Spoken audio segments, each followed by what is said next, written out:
Okay, I think I just figured out something that's gonna make Sandevil so much easier with this Godseeker team for everybody. Let's go.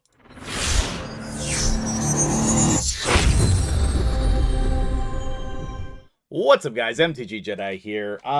Busy shuffling up chocobos in Magic the Gathering while I'm working on this awesome takeover. We're in the middle of this takeover series for my apprentice Jedi, and today I'm working on his Sandevil team. I thought this was just gonna be a normal Sandevil takeover. I've been manualing the first couple of stages here. And, you know, Tunisia can be whatever HP burn champion you want, but she's particularly good here because she's void. So I like that. And either way, I think I found something that's going to make this so much easier. So let's take a look at the build here. And one of the helpful hints whenever you're manualing these early levels is to take off the shield and the ring. And what that's going to do is going to make your champion die. That's exactly what we need. We need them to die.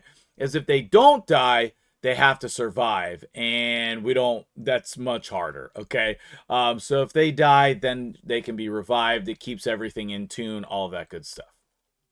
But on the Godseeker, normally what we have to do is regen and immortal, and that makes it very difficult on the gear. We also have a 4-star blessing here, which is helpful, and she is +2, so that helps with the base stats as well. But I was curious if I was going to be able to keep these, you know, War Master masteries here. We don't need the counterattack. But the reason why I didn't switch them is because normally we have the support healing tree over here as well. And sometimes we even need to go down to Elixir of Life. So I'm wondering, and what we're going to test in this video is the Gilded Dragonstone Relic. Now, even though this is an epic, this is a very common one. If we look at our, how do we get to there from here? Okay, hold on one second, sorry. If we look at our grouping on the relics, we know that this is in the normal standard group. So this should be a pretty common one that you have. Okay, with that being said, why does that matter? Okay, because it matters because the defense increases by 1% each time they receive damage. Okay, that's nice. Here's the key. We have a rare gemstone, the wearer receives 10% more healing. Well, like on her whole kit, we're healing, right? Heals all allies by 15% plus 10%. I don't know if it's actually plus 10%, but it's more, okay? Heals the ally with the lowest HP. I mean, she's the only one alive. She's healing herself. So that's going to allow us to have a lower gear requirement and allow many more people to get this Godseeker team going on their account. So here's the stats that we're looking for. 70k HP, 5k defense. I don't even think we need that much. And then 205, 206, right around in there, speed. Okay. And then Tunisia, I'll need to upgrade her build because she doesn't have enough accuracy, but we will get that. We have a little bit more accuracy from the area bonuses. That's great. And of course, I'll put, you know, both of those things back on. Maybe we can even put a ring on that gives us accuracy. Or we can put a relic on that gives us accuracy. Look at that. Oh, that's really bad. Oh, it's Ogren anyway. Anyway, we will be putting this attack ring back on her, and we will be putting her shield back on, which should be instinct set, and is most likely this one. That looks perfect. And then last but not least, we want to see if we have an accuracy relic. And if not, then we're going to go try to craft one. I'm not seeing that relic anywhere. But maybe we have one that gives us accuracy like this. That'll be perfect. And then we can level it up. Great. and level it up there. This seems wonderful for her. I don't think that the ability matters, but the accuracy and the crit damage are going to be perfect. And then here, where's damage increases by... Oh, that's perfect. Love that. And then do we have one that increases the accuracy? No, I don't think so. I thought there was one. Maybe we just don't have it. Anyway, let's put that on there. And we do have the accuracy tree over here. All of that looks great. Okay, great. And then we can always find an amulet with more accuracy should we need that, which we definitely do. We definitely do. So I will take a look at that and then see if there's anything we can do about getting some more accuracy there for future levels. But yeah, I don't know. That might be the best one on the account. I guess we could just like double check real quick. Accuracy. This one, no. This one, no. This one would be a little bit more. Yeah, absolutely. So I think that's the one that we're gonna go with, especially if we can hit the right ascension here. Oh, of course we did. Of course we did for the video. Yes, sir. All right, so now what I'm gonna do is I'm gonna run this, and I think that we're good for the death that I'm seeking here. So let me just show you the beginning of the run while I shuffle up my chocobos. So Godseeker's supposed to die and then revive Tunisia or whoever your HP burn champion is. Then your HP burn champion is supposed to die there. Great. Okay. Then Godseeker's going to take a couple of turns and then die and then repeat the process. Okay, great. So let's make sure that this works and I'll see you at the end of the run. Okay, perfect. There's stage 20. Now let's go to 21 and make sure that we can continue on our path.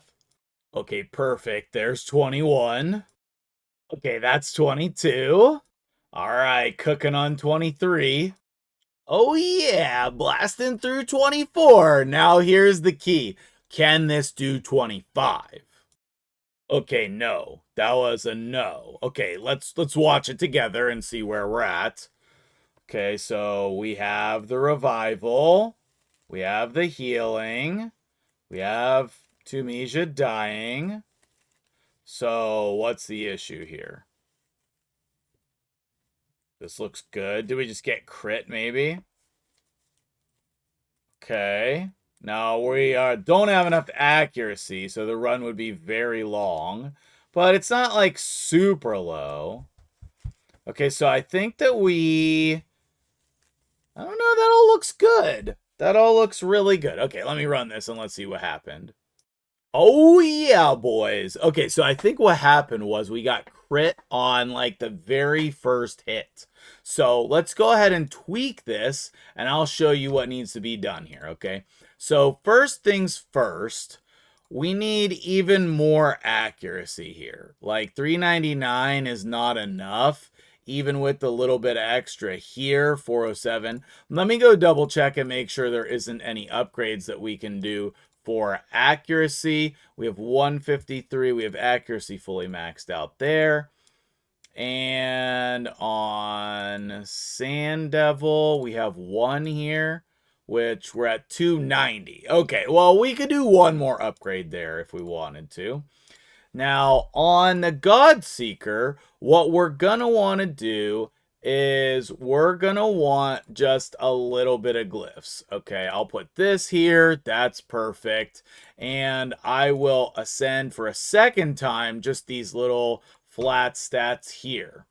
On the gloves as well. And a little bit more defense. We will go, yep, perfect. And then defense here as well. And that should literally be all we need. Just that.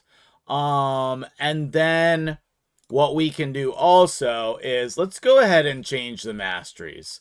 Because I think that just this little bit of extra healing will make it be 100%. And then this way also, we can still have War Master on here, which is going to make the run a little bit quicker. Love that. And I don't think we need anything else, so we can just go with these masteries down here like this. A little bit of damage, a little bit of healing, and this Gilded Dragonstone is the key. And so you should be able to just use this gemstone with whatever, you know, like let's say there's another one. Like, let's say you have an Inferno Sphere, right? Doesn't matter. It just has the square slot. Or whatever you want. Anything with a square slot would work. I think there's a rare one that has a square slot. I just don't think that he has it. So that would be an option as well. Let's just double check it. On the index should be this one. Diadem of Undeath. It has a square slot, and then we can get this sanctified skin gem in there, and that's really what we need, because normally we would have the immortal gear set, right? And immortal heals by 3% every turn. Granted, it does give the 15% extra HP, but it's hard for people to get that matched up with their regen set sometimes. So I think this is another great option. Now, what am I going to do about Tumij's accuracy? Let me try to figure that out. Okay, sweet. So I think if we just put an accuracy chest on and keep similar stats, we'll lose a little bit of attack, but we'll gain the accuracy that we need. Later on, when we get more stats, we can switch that back. Okay, so now let's go do the run and see how fast this is going to be. My guess is it's still going to be reasonably slow, 2 to 3 minutes or something, but this should shore it up. So I'm excited to see it. I know you are, but we don't need to watch the run, right? We know the loop, right? Godseeker dies, Tumija dies, revive, heal, die, revive, etc. Oh yeah, there we go. So 3 minutes and 30 seconds seems very consistent. Godseeker, Tumija. If you skip to the end of the video here, the TLDR is this relic. Just really the square gemstone was enough healing. And then the final stats that we have here, I guess I'll go Sandevil.